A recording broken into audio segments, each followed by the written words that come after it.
Hello out there, and welcome back to the GamecockScoop.com podcast, the official podcast of GamecockScoop on Rivals. Be sure to go check out GamecockScoop.com for all the latest updates on SEC Media Days and everything else that's been going on here lately. We haven't had a podcast for a minute. That was by design right there at the beginning of July because we were taking a week off for the holiday, and then things just kind of have been weird from a personal standpoint over the last month or so with just like travel and family and whatever. So we're back to doing these hopefully weekly, and then the season's right around the corner, and we'll do them twice a week once the season kicks in. We're not going to try to catch up on everything that has happened in the last 20 days. We're primarily talking about SEC Media Days. Alan's actually in a hotel still in Nashville. Today was South Carolina and Tennessee's focus day for the SEC Media Days. Anyone else? Ole Miss. And Ole Miss.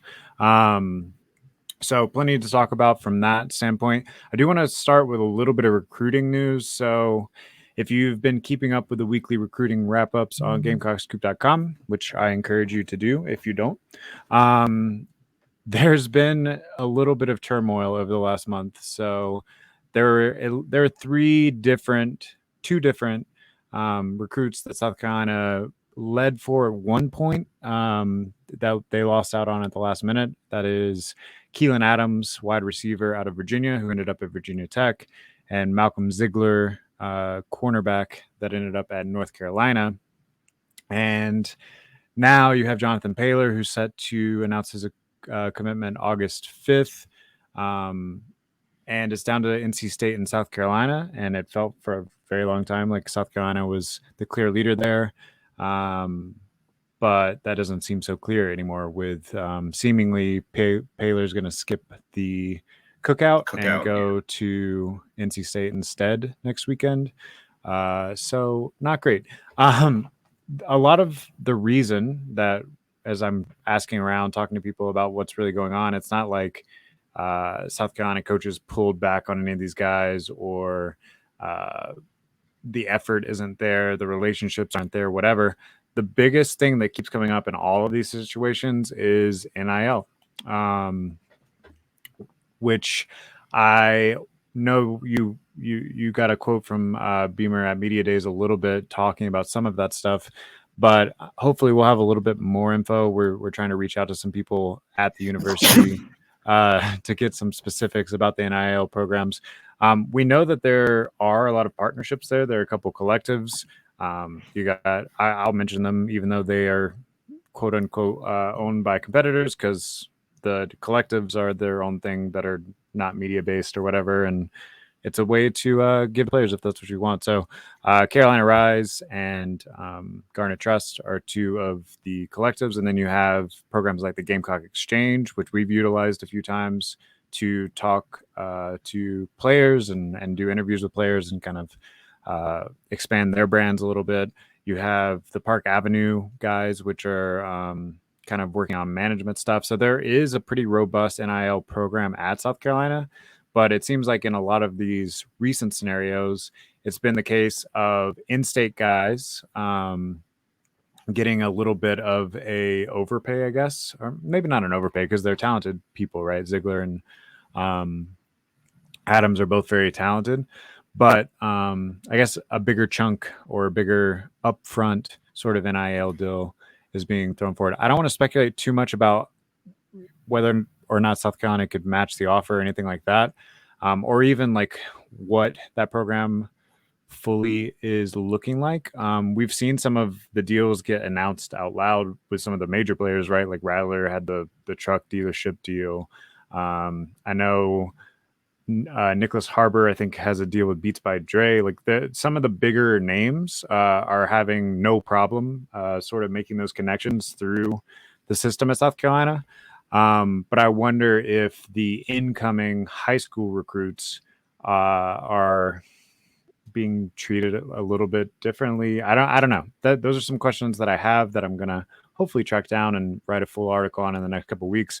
What did Beamer say kind of about some of that stuff in your Was So that the smaller gaggle? He didn't. that's in the smaller gaggle. He got a question about kind of recruiting, and I don't remember how it was worded exactly, but it was more like, all right, there hasn't been a commit, there hasn't been a welcome home in a month now. What's kind of happening there? Should fans be worried? And the quote from Beamer here says I'm itching for it too. You realize that it's a marathon. I think our fan base, anyone that follows recruiting, also needs to take a look back and realize the amount of guys that we've got committed at the beginning of the season that every team in the country would love to have committed to their roster right now. I think there's some truth to that. This is me talking. I think there's some truth to that. You've got 13. Is it 13 commits right now? Is that what the number? I'll count them real quick. It's been a minute. Okay, you do have a good. Back to Beamer. That was a really, really big deal. It's still a really big deal now. Do I wish we had more welcome home tweets the month of July? Absolutely, but the month isn't over. We'll see what happens. You realize it's a marathon. Signing day is 5 months away. There's a lot that's going to happen between now and then. It's not like we're not in the mix for guys. As a competitor, I don't want to lose. I don't want to lose anyone. But I learned a long time ago as a coach that you're going to lose more guys than you get in recruiting. Some guys chose to go elsewhere over the last month or so. Here's an interesting part: whether they chose to stay with their in-state school or go play with the defending national champs, whatever it might be. I don't like that, but let's not forget about the guys that are committed to us and will make up the bulk of the 2023 class. And then there were 2 different points today. This is going back to Ziegler and Paler, I think. 2 different points today where he was asked about Travian Robertson, the new defensive line coach, and he made a point of mentioning that Travian Robertson was a North Carolina-born kid, a highly rated recruit who chose to come to South Carolina, and they need more of those. He mentioned that 2 different times, which is not subtlety is not really his strong suit. But so I did think that was interesting, right? Jonathan Paler, North Carolina kid, he's set to commit in just about 2 weeks or so here. I do think that was a little bit of a shout out to him, which we talked about this at Media Days last year. He's always in recruiting mode. And a lot of what his speech was today was selling the program, selling the momentum, selling like all those things, why you want to be a part of it. But yeah, as far as recruiting strategy goes, it's been kind of interesting because they definitely are taking big swings. By the way, I think that they're still in pretty good position with Dylan Stewart, who we've had a future cast in on GamecockScoop since November of 2022. And then a couple of other people on Twitter or whatever kind of started to get on board in the last few weeks. And I also think that they're still in good shape with Daniel Hill, although Daniel Hill lives pretty close to Alabama. I believe it's like a 45-minute drive from his house in Mississippi. And I think he's attending Alabama's cookout next week, which, I mean, you could say maybe that's just purely like it's an easy drive, 45 minutes versus 6 hours or whatever to South Carolina. But obviously competing against Bama is always going to be a little bit of a struggle. Although I think right now you should still feel pretty good about Daniel Hill. So it's not all doom and gloom. They've taken some big swings. We've also seen both off seasons so far. They tend to rely a good bit on the portal and have had some success at filling positions in the portal.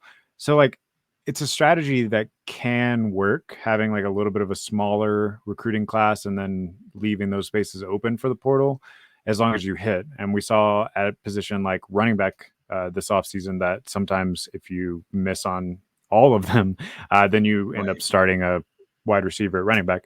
By the way, I think everything that I'm hearing chatter-wise about DeCarrion Joyner is that he's really adjusting well to the position. I know that came up a few times at Media Days as well. So I'm not saying like he's not going to be successful as a running back, but obviously if you had a true running back that you got out of the portal or whatever on the roster, he's probably not slated to be the starter like it looks like he is right now. So yeah, I hear what the fan base is saying right now with some of the doom and gloom, and that it's no doubt that you have lost a couple of guys that you at one point led for lately. But I also think the strategy sound. Those guys didn't forget how to recruit all of a sudden. And yeah, there might need to be some more attention to what the NIL strategy is to make sure that stays competitive.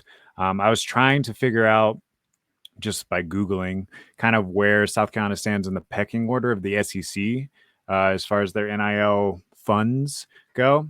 And the best I could figure is there's somewhere, this is including Texas and Oklahoma. So if there's 16 teams, there's somewhere between 12 and 14 out of 16, which isn't great, but I also think that you can make that work. Um, I don't know. I'm interested to kind of see what I can dig up in the next few weeks about how the last year, which we saw a lot of changes in South Carolina's NIL program over the last year with the partnership with Park Avenue, with the introduction of the Gamecock Exchange, with bringing some more attention to Carolina Rise and Garnet Trust as far as the university itself, kind of promoting those. I'm wondering how that's going, basically. So hopefully we get a little more info on that here shortly. All right, let's shift our focus more to SEC Media Days. If you go to GamecockScoop.com right now, you can see like kind of a summary article that I wrote on his main podium appearance, which of course was also streamed on SEC Network and stuff. What were your takeaways from that? And we can get into some of the more little side gaggles and stuff where you got to talk to some players and hear from them a few other times. What was your takeaway from the main stage experience? Yeah, I think the big thing here, and you always, when you're looking at a main stage, all right, they're not getting into anything nuts and bolts. They're not giving you government secrets. They're not. It's on television. You got to take that with a grain of salt. You're more looking for, okay, what are they trying to sell? What do they want you to know? What do they want the 1,000 people here that are credentialed to leave thinking? The ones that maybe don't cover South Carolina. And I think the whole message here is it's going really well. He was quick to mention the season ticket sales, the social media, the energy, all of that. It all has to be better, was his kind of message. He mentioned offense got to be better. Can't turn the ball over as much. Got to stop the run better. Everything needs to be better. Got to be more consistent. That was his main thing. He mentioned, I think, 3 different times how they scored 6 points against Florida, then scored 63 the next week against Tennessee. Clearly that stuck with him, the kind of Jekyll and Hyde, peak and valley nature of that team last year. So that was kind of my general, everything has to be better, although it's going really well right now. And then if I could, I wrote a little bit about this later too, but there's one line, if I had to pick out, that I thought was interesting is, and he was up front and he said, we're going to have a lot of true freshmen playing at pretty much every position. And I did a little bit of speculating. I'll be on the website later, kind of about what that might mean. Yeah, but and I'd be interested to. Yeah, no, I was just going to say I'd be interested to speculate with you right now. Nick Harbor, like you just mentioned, I think that you probably have a couple O linemen in mind there. Anderson was the one that came to mind for me. Big Tree, maybe Jatavius Shivers. Because DJ Braswell, I mean, you're going to need running backs from somewhere. I think without a doubt, Braswell is going to get a lot of play. He also might get a look at punt returner, which he did a good bit, or kick returner, which he did a good bit in high school. You still have Leggett too. Right. And you brought in the Eddie Lewis for punt returner. So maybe not, but he did do some of that in high school. So we'll see. On defense, you're going to definitely see some freshmen at linebacker. Pup Howard's probably going to play a lot. Yeah. Maybe some edge like Desmond Umeozulu. That's kind of what I was speculating too. You need bodies there. And then in the secondary, I mean, Jalen Kilgore looked really good. Xavier McLeod too. Like I think he's going to play a little bit. Yeah, that's a good point. And then obviously, if you're counting like JUCO guys, Elijah Davis is going to play a ton. Right. But yeah, so I mean that tracks. I did think it was funny that he started off his speech referencing your stat about the word count from last year, which kind of went a little viral, and then people from other websites stole it and created a graphic and didn't credit you, which is kind of annoying, but whatever. Eventually, he saw it either from us or from Saturday Down South or all those other places that stole it. But anyway, he mentioned that his kids basically were like, hey, don't talk so much this year. And he did pretty much the exact same thing. Yeah, the word count was almost to the word the same as last year, and he got second again. Not that actually matters. I tweeted earlier that like he could have talked for another hour and it would have been fine with me because I just am starving for football and content right now. So, talk your stuff. Shane. That was talking season. Yeah, that's aptly named. Exactly. So yeah, I don't have a problem with that at all. He is an ambassador for the program, and like we've talked about before, he's gonna be in salesman mode pretty much all the time. Um, a couple of other things that stood out to me from the main stage appearance: turnovers. He mentioned as a huge emphasis, both offensively and defensively. I had kind of forgotten that they have or I guess been in last place in the SEC, but led the SEC in offensive turnovers the past 2 years, which is something that they're trying to clean up. But they've also been first and second in defensive turnovers, so it's kind of balanced out a little bit. If you can keep the defensive opportunities high and clean up the offensive ones a little bit, I think that accounts for probably one or two more wins right there. Which actually next week will be a good episode to listen to. We're going to go into our staff picks across the board, but also you can go ahead and read those on GamecockScoop.com if you want. We were optimistic. Something that the SEC Network crew was talking about today, because I watched it on TV while you were in the room, was that South Carolina's win total was like 5.5 or something from Vegas, and I think all of us picked at least 8 wins in the staff picks. So something's got to give there. Other 5.5 does feel low to me. That feels very low. We'll get into it next week, but yeah, I guess other things I would take from today. He did mention just a couple like housekeeping things. Someone asked him if they're exploring any more portal options. He said no. So the roster's the roster now. No real surprise there. But Jalen Nichols, not ready for camp. Again, we knew that was going to be the case. I don't know how much you're going to see him at all this year. The media guide quoted Nichols as, I actually wrote it down, but unlikely or will miss most, if not all of the season. So that's in the South Carolina media, which we knew, and he said nobody else is going to be injured for the start of camp. He said Jordan Strachan and Mo Kaba off their respective ACL tears will be a little bit limited to start, but quote, should be 100% for week 1.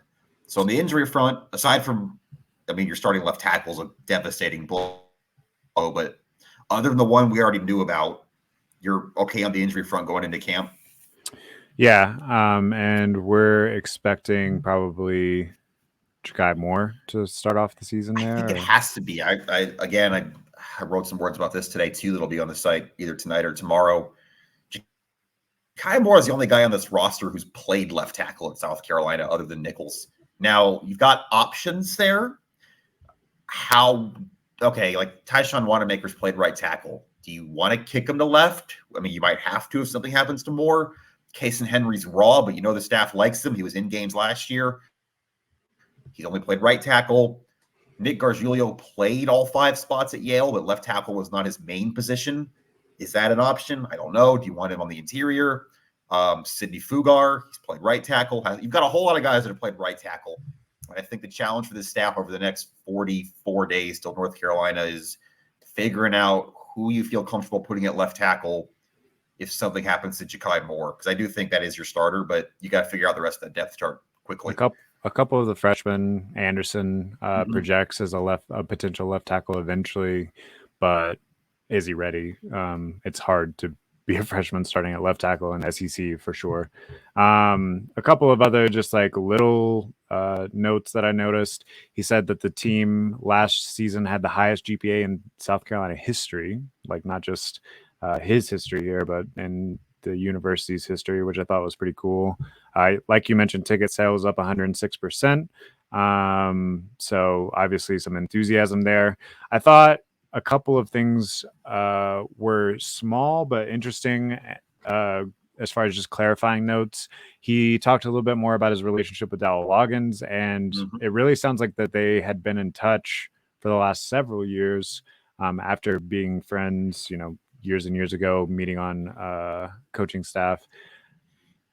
And that we have talked about this, that he really likes the blend of the NFL concepts with the time that he spent on offensive staffs in college. Arkansas and Penn State are the two that he mentioned there. And then the other thing was that it sounds like Dakereon Joyner is made the permanent move to running back. We kind of speculated on that a little bit last week when we saw it come up in the media guide on GamecockScoop.com. But it said basically someone in one of the gaggles, I guess yesterday or today, called him a wide receiver, or the MC called him a wide receiver, and Takarian Joyner corrected him and said, "I'm running back." So it seems like both everyone is kind of like bought into that position shift. We can speculate that. I'm sure we will between now and September 2nd. That is quite a gamble if that's what you're going with. And I realize some of it is necessity based and it's going to be running back by committee in a lot of cases, but yeah, it's a hole. There's no way around it. Yeah, I mean, they did while I was watching the SEC Network broadcast, they did show a couple of his quarterback keep plays from the last couple of seasons that worked out pretty well. And I mean, I need to go back and watch a little bit more tape, but if you go back and watch the tape, I think he definitely moves like a running back at times with the ball in his hands. I'm interested to see how much this offseason he has bulked up. I believe I told you if he ate a lot of ice cream and milkshakes or whatever, then maybe it could work out because he definitely is a little on the lighter side for running back, but he's got the height already. So if he filled out his frame a little bit and completely just is leaning into it, I could see it working. We haven't done bold predictions and stuff yet, but I'm starting to formulate one around DK and how many yards he puts together this season based on what I'm hearing and the little bit of film that I've watched so far. So we'll see. Yeah, and then I guess kind of your other concern. We've talked about left tackle. We talked about running back. Your edge situation would be another one. We hit on that a little bit with, Umi Zulu might play. Kind of what's that going to look like is another question I have that wasn't really talked about a lot today. You're getting Jordan Strawn back. What does that look like off 2 ACL tears or a second ACL tear?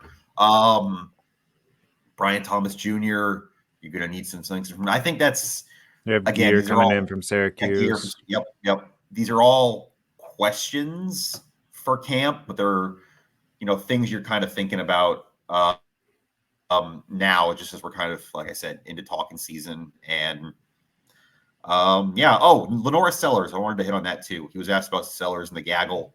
Lenora Sellers, who weighs 245 pounds now, at least if the media guide is to be believed, he bulked up big time since he got to campus. Beamer, he was bully. He was, coy. He wasn't saying.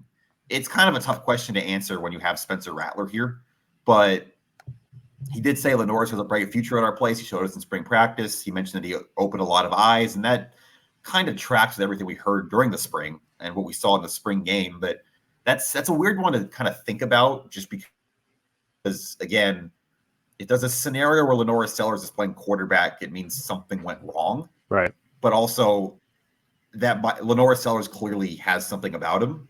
Those are weird things to juggle, but yeah, it's interesting. So I'm planning on doing a preseason look at some of the off-season rumors and things that I've been hearing about workouts and everything like that.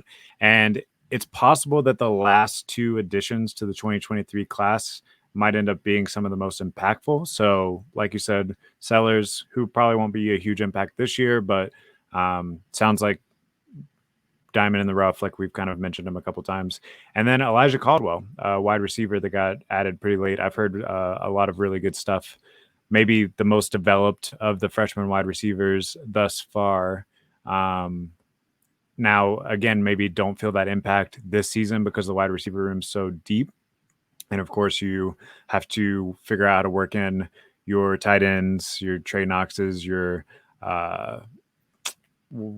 Josh Simon. Yeah. And then obviously tight end room. You're going to definitely try to get the ball in Nicholas Harbor's hand. So maybe he doesn't pop immediately, but that's someone that I'm hearing was a hit, even though he was a late addition there. So yeah, that's kind of the takes from today. I don't know if you had anything else kind of media days, but I mean, I'm looking through some of the notes that you had from the little gaggles and stuff. Were there any takeaways from the specific players that you got to talk to? Yeah, I'll have some more stuff next week. Tonka Hemingway seems primed for a big year. I think you can make that statement. A, he's going to be playing a ton of snaps because they're going to need him. B, he seems to be a little bit bigger than he was last year. He mentioned he was playing inside right now, not outside. I think Travian Robertson's another thing you can point to today that Beamer was excited about. Tonka was excited about. Players in general seem to be excited about kind of what's already happening there as, new defensive line coach. I'm kind of sneaky in on Tonka this year. I think that's just something that's going to work. You talk about bold predictions. Maybe he leads this team in sacks. I don't know. I got a few weeks to think about it, but I kind of felt better about, maybe not better is the right word because I wasn't feeling bad, but you feel good about Tonka Hemingway going into this year, I think. Did anyone ask him about moving around? Or are we expecting him to play some on the outside too? I asked him. He said right now he's working inside. He wouldn't say if he's never going to be playing outside or anything, but he said right now it's just doing inside work. Yeah, and I think we saw Elijah Davis more in that role, I guess, during the spring, where he was moving out. And then, like you said, we brought in Jatius Gear since then as well. Yeah, so maybe and Strahan's back. Maybe you're feeling a little bit better about the D-line at this point than you were a few months ago. I know that the run game, like the run defense, is something that came up a couple of times today. Yep.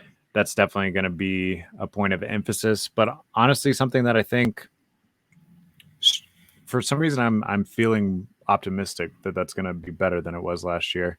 I think it's because there's a little bit more talent at linebacker. Now, you don't have as much experience at linebacker, so I don't know if those two things sort of cancel each other out. You also have two safeties that have a year under their belt that are both willing to come up and stop the run. That was a Beamer comment today too on the main stage about C gap run stopping safeties, corners.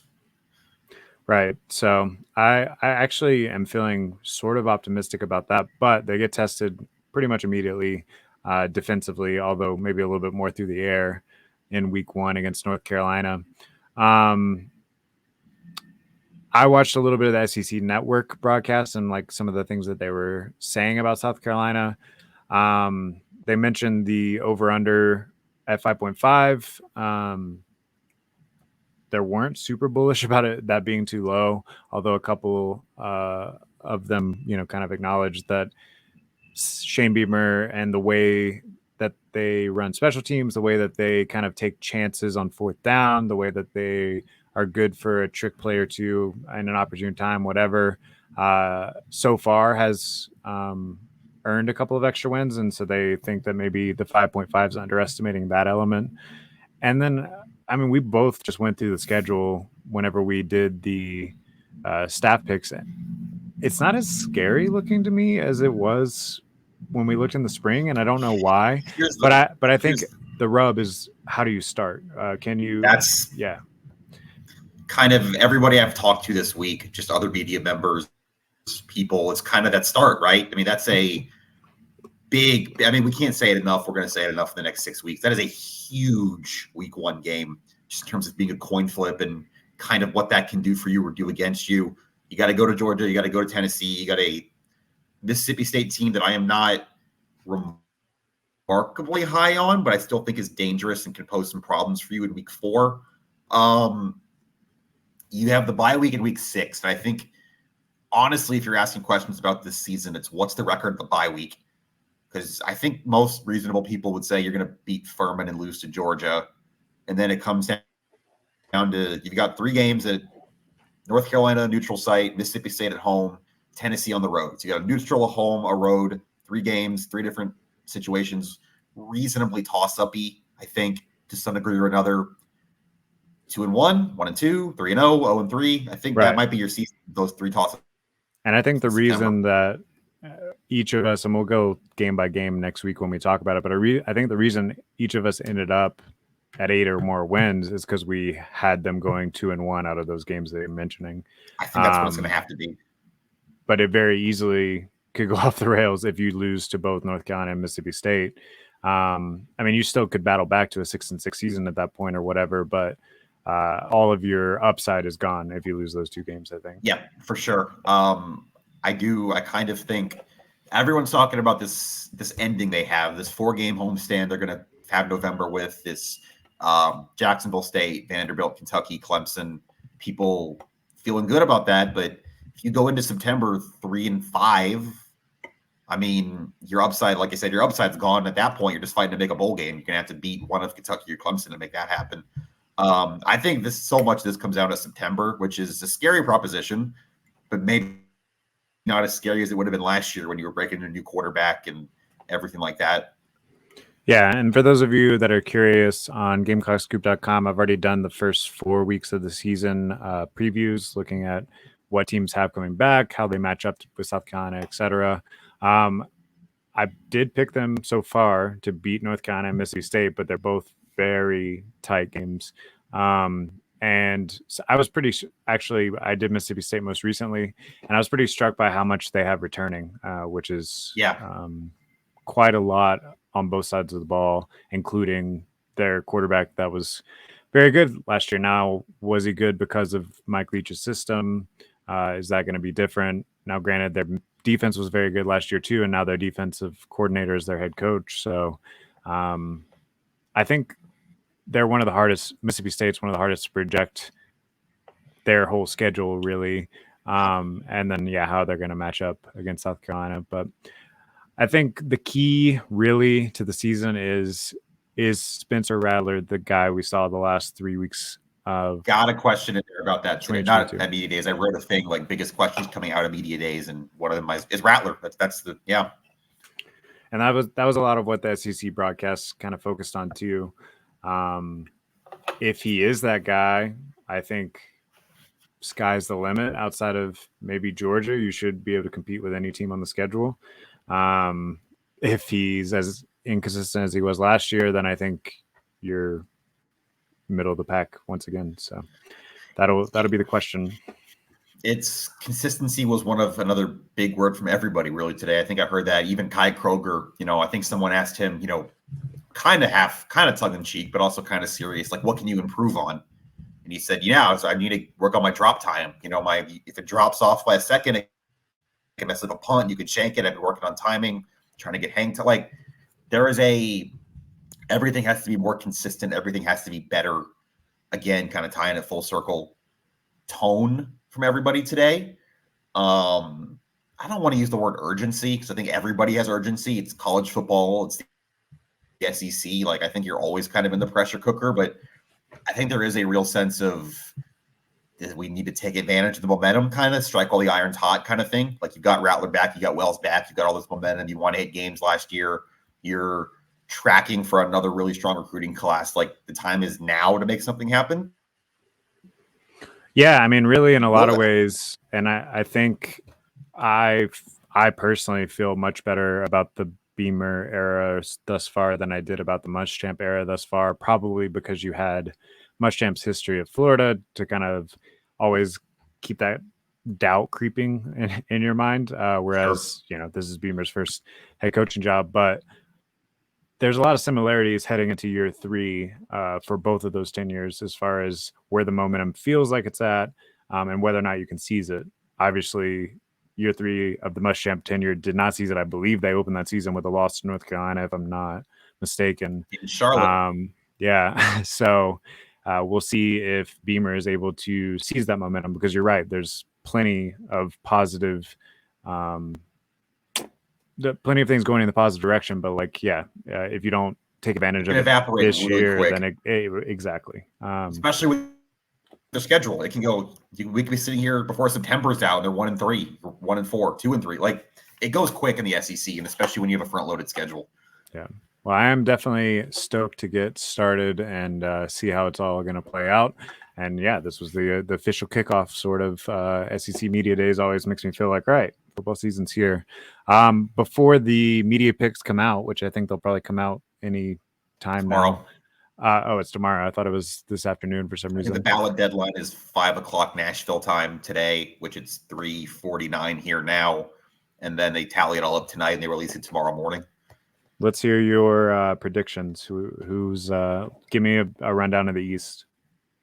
I can't remember what I put now. I think I have it on the website too, but Georgia 1, Tennessee 2, South Carolina 3, Kentucky 4, Missouri 5, Vanderbilt 6, Florida 7, I think is what I put.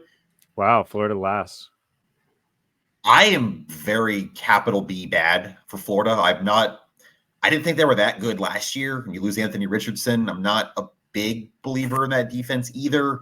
I do think the running back, ETN, he's back. That's going to be a problem. I also think their non-con schedule is brutal. They're going on the road to Utah week 1 in altitude, obviously, and then they play Florida State, obviously, at the end of the year. Florida State's a team a lot of people are high on, myself included. I put them in the playoff. Spoiler alert, GamecockScoop picks. Yeah, I'm pretty out on Florida. I don't know. I mean, there's also a scenario where halfway through the season they fire their head coach, and then the wheels completely come off. So it's also worth remembering too. Like I say that like it's outlandish, and I understand how it sounds putting Vanderbilt ahead of Florida. It just doesn't. It's like saying 2 + 2 is 5, kind of. But Vanderbilt did beat them last year head to head. There is something to that. Honestly, I was trying to find a way to put Vanderbilt at 6th whenever I put in my picks as well. And I just put them at 6th and Missouri at 7th, and I think Florida at 5th. But I think I could see any of those 3 kind of being Vanderbilt's Missouri's another one. I've got questions. Brady Cook's back. I don't know good thing? Exactly. You've got this Sam Horn, who was a 4-star, and he hurt himself playing baseball in the spring, and we're not really sure what's going to happen with that. Couple good skill position players. There's a lot of questions there too.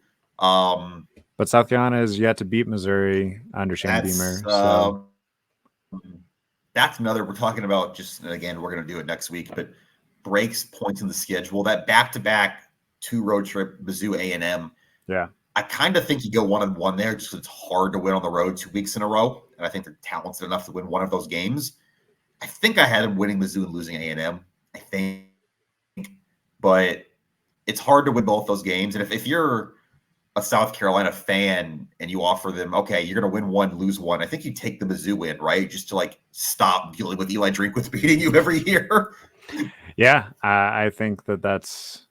I mean, it'd be really cool to go into A&M and get a win there, but sure, I guess there's a debate to be had there. But if you could only have one, yeah, get the Mizzou monkey off your back for sure. Yeah, like Kentucky last year. Yeah, exactly. So I think my East is basically the same. I definitely have the same 1, 2, and 3: Georgia, Tennessee, South Carolina, and then I believe I put Kentucky 4th, Florida 5th. Yeah, if you had the other 3, bottom 3, kind of. Yeah. What about your West? Again, if I'm saying this wrong from what I put on the website, I'm just doing this off the top of my head. LSU 1, Alabama 2. This is where it gets really messy. I think I put Arkansas 3. I'm a KJ Jefferson believer. I think KJ Jefferson and Rocket Sanders are going to have huge years. And then A&M 4, Ole Miss 5, Miss Auburn 6, Mississippi State 7. The floor is a lot higher there in the East, but I don't think any of those teams are bad per se. No, I think that's all 7 teams bowl eligible division by the end of the year. Yeah, and I think 3 through 7 is a jumble. Like it could be. I think Alabama and LSU are 1 and 2 pretty clearly, and then after that, it's a mess. I don't remember exactly what I put either. Which, if you go to GamecockScoop.com, you have our staff picks, but it's just like our aggregated staff picks, so it doesn't matter if I get it wrong. I believe I picked, go ahead. No, you're good. I believe I picked Bama 1, LSU 2, Ole Miss 3. I think that I like what they did in the transfer portal for the past 2 seasons. Really, their recruiting's been pretty good, and Kiffin, I don't know, that his teams have an edge usually. But Arkansas 4, and I struggled with which order to put those in. Texas A&M has that best recruiting class ever. Is sophomores now, although a lot of those guys transferred out. And then Mississippi State. Play calling question for me. I just don't know what the Petrino thing's actually going to look like. They also play. Maybe this is another episode topic. We could talk like fun non-conference games this year. They play Miami in I think week 2. That is fun. Do you think that there's any way that Georgia isn't a unanimous pick by the media to finish? They will not be unanimous because if you'll remember last year, somebody picked Vanderbilt to win the SEC East. Over 1,000 people over 1,000 people get to vote. They're all anonymous anyway. I think people just like throwing a spanner in the works. So no, they will not be unanimous. They will be the overwhelming favorite. I'm more interested in the West. I want to see who people pick between LSU and Bama mostly. I think it skews LSU just because of the quarterback question in Alabama, but that's why I put LSU there at least. But I think also people are trying. It's to the point where it was kind of like with the Patriots in the NFL over the last like 5 years, where people were trying to be like, this is the year that the demise starts. I think that people are trying to call their shot on. I do on think Bama. there is a legitimately fair Alabama question to ask about. All right, you don't grab a quarterback in the portal who was mediocre at Notre Dame in April if you're happy with your other options. Like, you know what I mean? Like, I mean, I know Tyler Buckner had some moments at Notre Dame. He played really well in the Gator Bowl against South Carolina, but he definitely wasn't great. He didn't win that job out of camp, I don't think, or he got benched for Drew Pine in the middle of the year. So if that's what you're grabbing in April in desperation, I don't know how else to interpret that, I guess is how I should say it. Like, you don't grab a quarterback in April if you feel like you're fine at quarterback. At the same time, I'm looking over the last few years of Rivals rankings.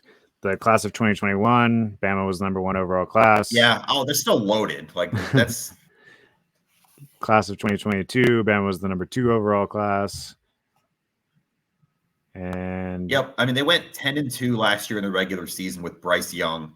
Yeah, and I think anybody reasonable would say they're at least downgrading at quarterback. How much they're going to downgrade that's up to you, but it is a downgrade without question. So yeah, and then the class of 2023 was the number 1 class in history or whatever it was. But I agree with you. They have a quarterback issue. I think they're still going to win 10 games because they're loaded and with 5 flip stars. side of that too.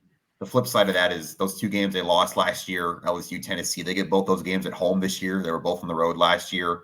Maybe that kind of evens things out a little bit. I think they're like big road games are A&M and Auburn. So I also think we might be overrating Tennessee, but we can talk more about that when we do our game by game picks.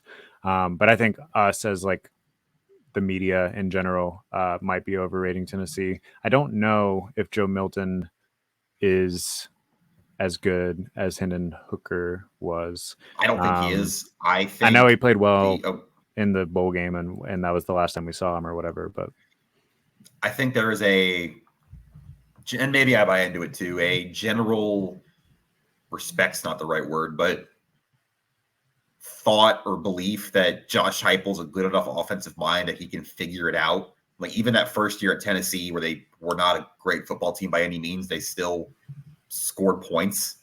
That system, I mean, they ran South Carolina out of the stadium, and next time they were in Knoxville, even without anywhere near the offense they had last year.